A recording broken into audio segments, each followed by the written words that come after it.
Assalamualaikum warahmatullahi wabarakatuh.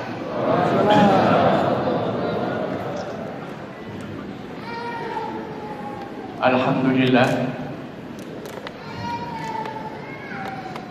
Alhamdulillahilladzi hadana li hadza wa ma kunna linahtadiya laula an hadanallah. Asyhadu an la ilaha illallah wahdahu la syarika lah wa asyhadu anna Muhammadan abduhu wa rasuluh.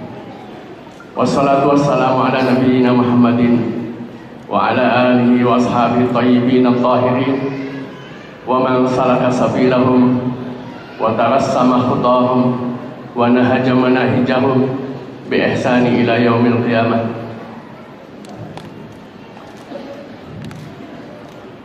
Wa qala Allah azza wa jalla fi kitabil aziz, a'udzu billahi minasy syaithanir rajim. Alam tara ilal ladzina baddalu ni'matallahi kufran wa ahallu qaumahum daral bawar.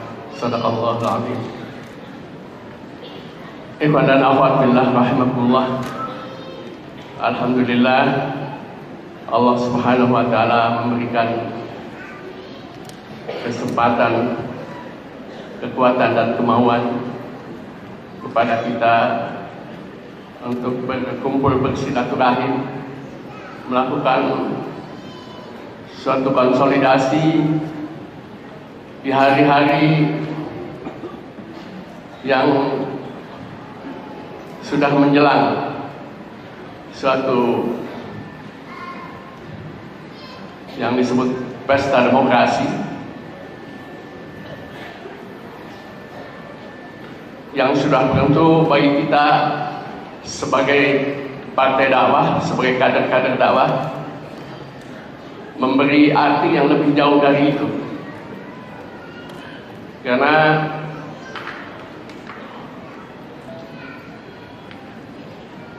pesta demokrasi 5 tahunan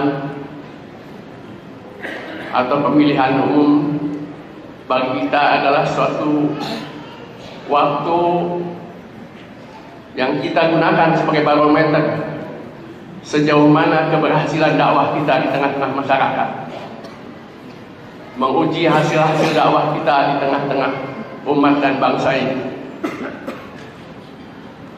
sejauh mana kita telah berhasil mampu membangun wa'yul islami, kesadaran Islam, yang kesadaran Islam tidak dibatasi oleh kesadaran akan status keislaman kita, tapi juga wa'yul islami yang mengandung kesadaran ideologis dan politis. Tanpa kesadaran ideologis, iman kita hanya terpaku kepada kepercayaan, terhenti pada percaya akan sesuatu yang tidak mungkin diingkari, yaitu eksistensi Allah Subhanahu wa taala dalam kehidupan kita. Sudah itu, walaupun akidah adalah pangkal dari segala sesuatu, tapi dia bukan segala sesuatu. Bagaikan kita membangun rumah, tidak cukup kita meletakkan fondasi yang kuat, tapi kita pun harus melanjutkan memasang pilar-pilar yang kuat agar mampu menopang bangunan Islam, bangunan Islam yang megah, insyaallah. Amin ya rabbal alamin. Ikhwan dan akhwat fillah rahimakumullah. Begitu juga kesadaran ideologis, wa'yul fikril islami harus dilanjutkan kepada kesadaran politis. Kesadaran politis adalah tumbuh dan terbangunnya kesadaran misi kekhilafahan umat manusia, terutama umat muslim, yang bertugas untuk membangun dunia ini, membangun kehidupan ini, dan memanage kehidupan ini, mengelola kehidupan ini. Kita dengan kesadaran politis harus menyadari tugas kita di salah satu negeri muslim terbesar di dunia ini, agar kita menjadi tuan di rumah, di negeri sendiri, agar kita umat Islam adalah entitas terbesar memberikan kontribusi dalam pembangunan bangsa dan negara, dalam pengelolaan kehidupan berbangsa dan bernegara.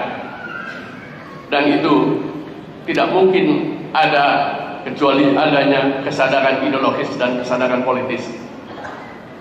Ikhwan dan akhwat fillah rahimakumullah.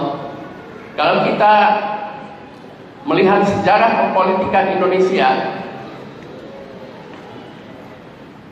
dari munculnya gerakan-gerakan Islam melawan penjajahan Belanda,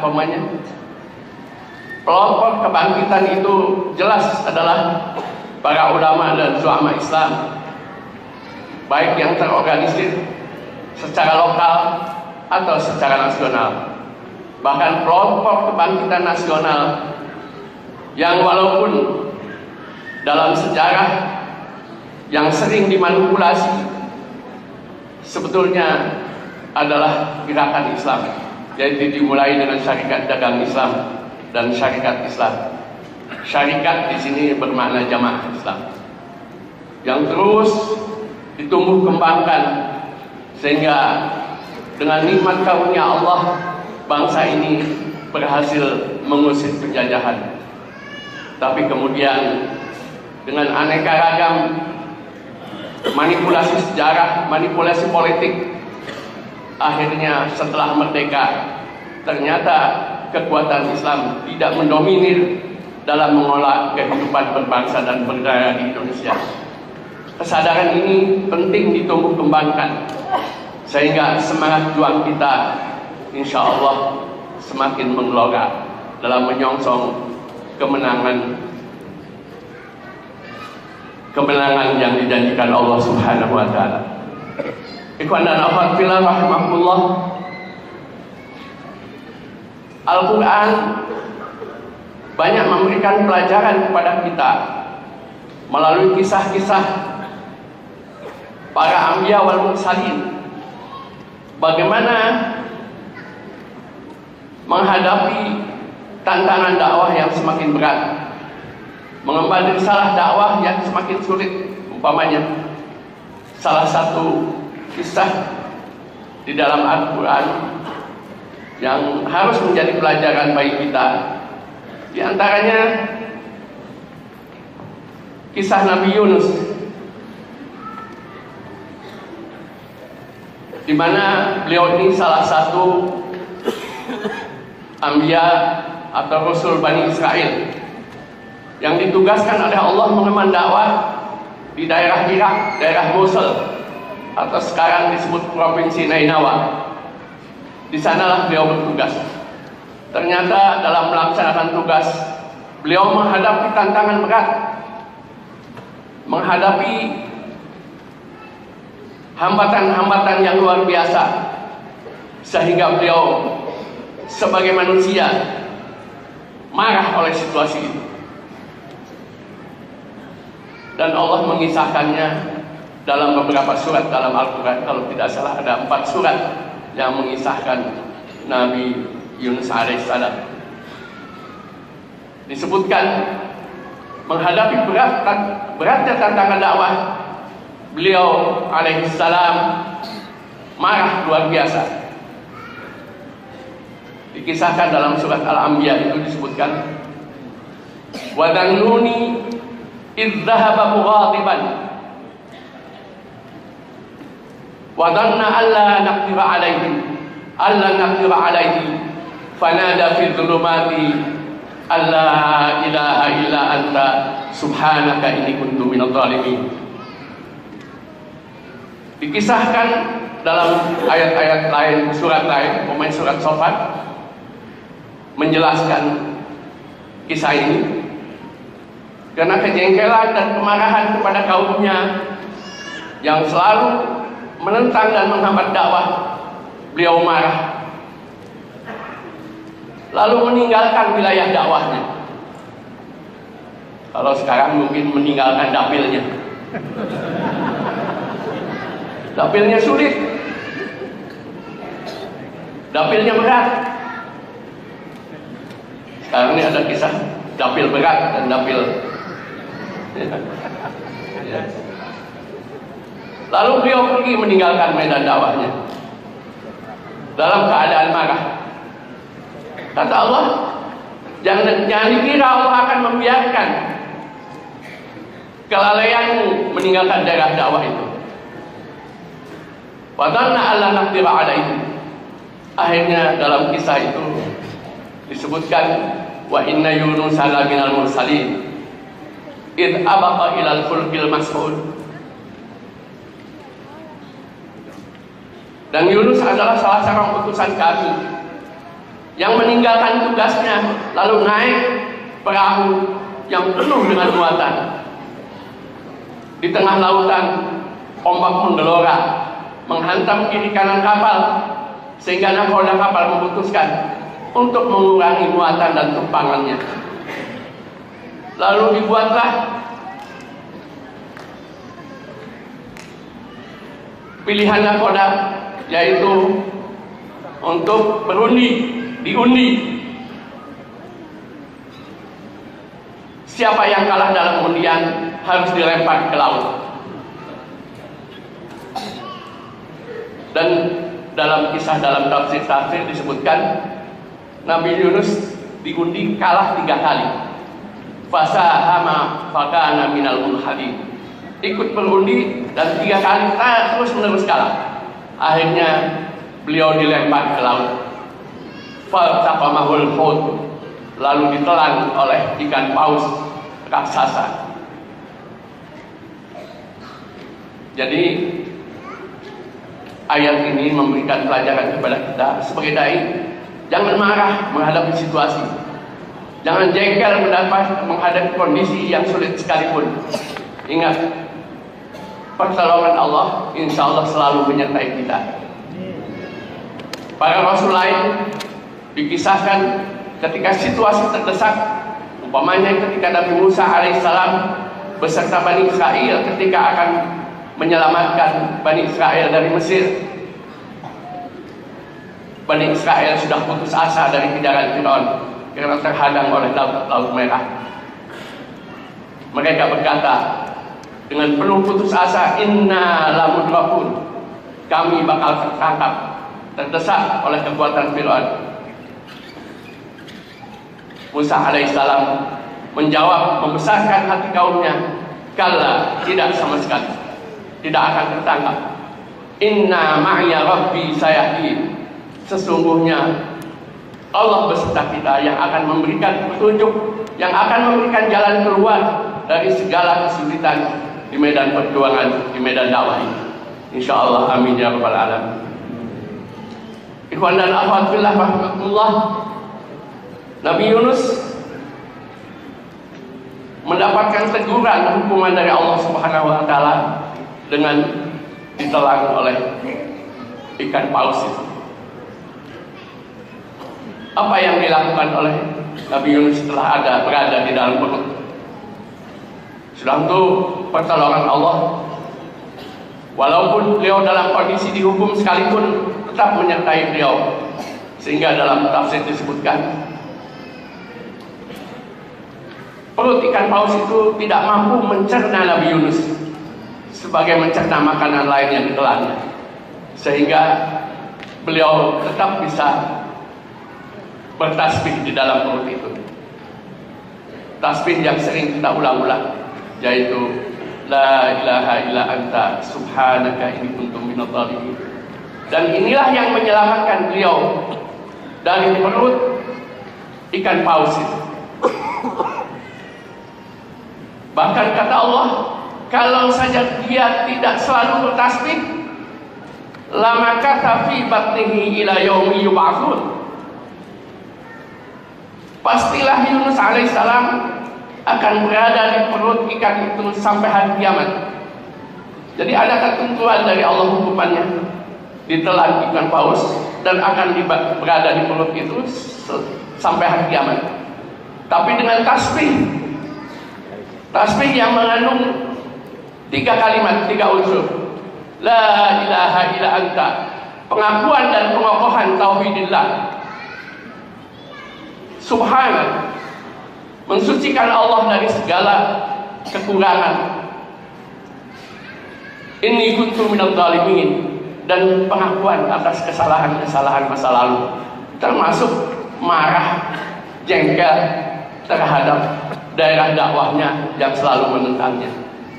Dengan 3 unsur tasbih itu, lalu Allah merubah takdirnya yang tadinya akan sampai hari kiamat di dalam perut, akhirnya fanabadnahu bil ara'i wa huwa saqim. Allah memerintahkan kepada ikan paus untuk memuntahkan Nabi Yunus ke pantai, tanah yang datar, luas, tidak berpohon, tidak ada tanaman, tidak ada bangunan. Itu disebut ara. Sudah begitu, dengan kasih sayangnya Allah menumbuhkan di tanah gersang itu pohon-pohonan dan buah-buahan, di mana Nabi Yunus memulai hidup barunya, seolah-olah baru lahir dari rahim ibunya. Ini lahir dari perut paus, mendapat suplai langsung dari Allah Subhanahu wa Ta'ala, pohon-pohon yang berbuah ranum, daun-daun yang rindang meneduhi beliau. Ini merupakan rahmat karunia Allah atas taubatnya melalui tasbih tadi. La ilaha illa anta subhanaka inni kuntu minadh dhalimin. Ikhwan dan akhwat fillah, sekali lagi, dengan tasbih kita bisa merubah melalui kudratillah, yaitu keputusan Allah yang tadinya mau menghukum jadi dibebaskan dari hukuman dengan tasbih. Laula annahu kana minal musabbihin la labita fi batnihi ila yaumi yub'atsun. Fanabadnahu bil ara'i wa huwa saqim. Wa ambatna alaihi syajaratan min yaqtin. Ditumbuhkan buah-buahan yang tinggal memetik langsung. Ikhwan dan akhwat fillah, kemudian setelah beliau sembuh dari kelelahan di perut ikan paus itu, setelah sehat kembali, diutus kembali kepada kaumnya semula. Ini mengajarkan kepada kita jangan bosan, terus menerus dakwah di daerah tugas kita, apapun yang kita hadapi. Terus melaksanakan tugas, insya Allah pertengahan Allah datang. Wa arsalnahu ila mi'ati alfin aw yazidun. Kemudian diutus kembali ke daerah dapilnya yang penduduknya 100.000 atau lebih, kata Allah. Nggak tahu jumlah penduduk dapil sekarang berapa ya. Nabi Yunus itu diutus kembali kepada daerah Nainawa yang penduduknya waktu itu 100.000 atau lebih. Dengan kesabaran dan ketaatan untuk kembali ke daerah tugasnya, kata Allah, fa'amanu, seluruh daerah tugasnya beriman. Wa mata'nahum ilahi, akhirnya dengan imannya itu, dengan iman bangsa Nainawa, Allah memberikan kenikmatan sampai datang ajalnya. Wa mata'nahum ilahi. Ini ayat-ayat ini memberikan pelajaran kepada kita betapa pertama-tama kita tidak boleh marah, jengkel, apalagi putus asa dalam melaksanakan tugas. Dan dalam menghadapi kesulitan, kita selalu kembali kepada Allah. Fafirru ilallah, kembalilah kepada Allah. Inna ma'iya rabbi sayahdin, selalu merasa bahwa Allah selalu menyertai kita, yakin menyertai kita, dan akan memberikan petunjuk. Dan jika ada kesulitan, insya Allah inna ma'al usri yusra. Sesungguhnya beserta kesulitan selalu kemudahan-kemudahan ada di balik kesulitan-kesulitan itu. Yang penting daya tahan kita, survival kita dalam menghadapi tantangan-tantangan di lapangan. Ikhwan dan akhwat fillah, banyak pelajaran yang digambarkan oleh Al-Quran dari para anbiya wal mursalin tentang keteguhan mereka menghadapi tantangan-tantangan itu. Sudah tentu kita sebagai bagian dari warasatul anbiya wal mursalin dalam melaksanakan dakwah ila Allah ini, kita harus teguh dalam melaksanakan tugas-tugas dengan tekad kudu. Kata Allah, qul hadhihi sabili.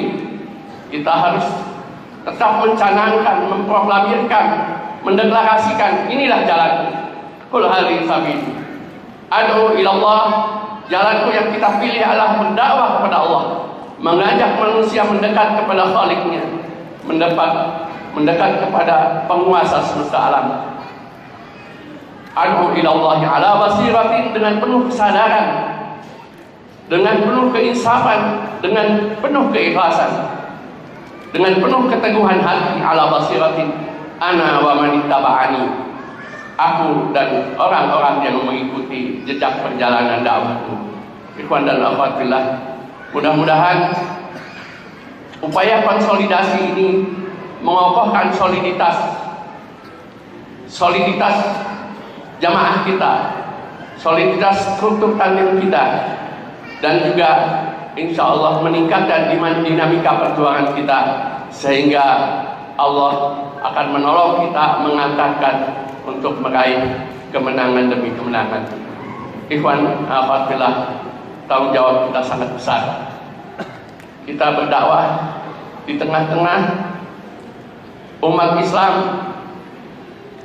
yang luar biasa banyak, tapi dengan aneka ragam kesulitan yang kita hadapi sekarang ini, kita pun melihat cahaya musyraq, sinar gembira yang menyongsong depan dakwah kita. Semangat persatuan umat sudah mulai menggeliat. Kesadaran persatuan umat sudah mulai muncul, terutama sejak tahun lalu.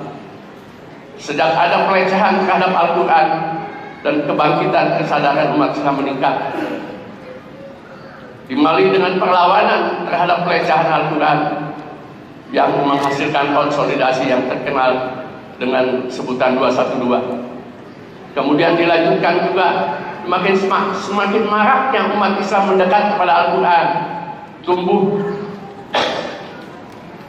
bukan hanya di kota-kota, di desa-desa, bahkan di kampung-kampung tumbuhlah apa yang disebut pondok-pondok Quran atau rumah-rumah Quran atas inisiatif umat Islam sendiri tanpa bantuan subsidi siapapun.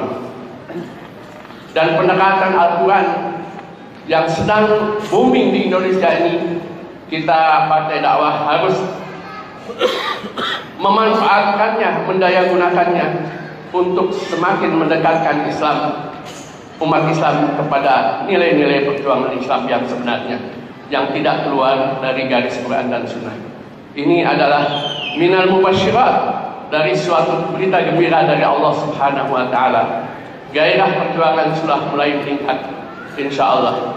Indikasi-indikasi ini insya Allah harus kita sambut dengan semangat perjuangan yang lebih menggelora untuk meraih kemajuan-kemajuan dakwah Islam, kemenangan-kemenangan yang dijanjikan Allah Subhanahu wa Ta'ala.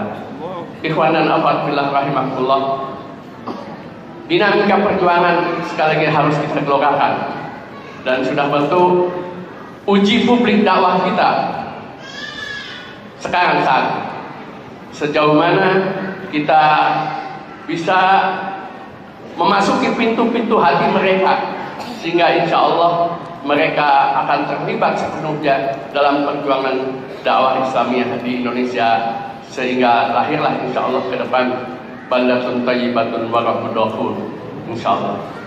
Ikhwan dan akhwat fillah, mudah-mudahan kali ini pertemuan kita ini sebagaimana disebut